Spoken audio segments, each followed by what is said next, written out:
Hello everyone, আসসালামু আলাইকুম। আপনাদের মাঝে চলে এলাম ডিম রান্নার রেসিপি নিয়ে। প্রথমে আমি কড়াইটা ভালোভাবে গরম করে নিয়ে বেশ কিছুখানি তেল ঢেলে দিলাম। এরপরে ডিমগুলো ভেজে নিলাম। একটা একটা করে ডিম ছেড়ে দিলাম। ডিমগুলো সুন্দরভাবে ভেজে নিলাম।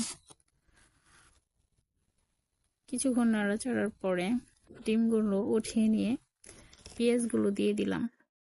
পেঁয়াজগুলো আমি ভালোভাবে ভেজে নিলাম গরম তেলে। ব্রাউন কালার হয়ে গেলেই আমি আদা বাটা দিয়ে দিলাম।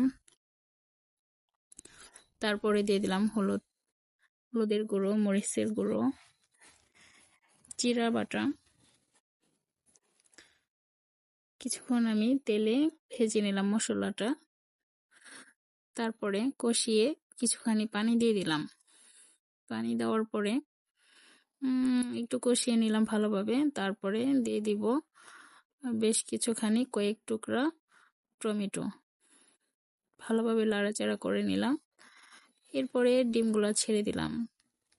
ছেড়ে দেওয়ার পরে লাড়াচাড়া করে ভালোভাবে রান্নাটা করে নিলাম।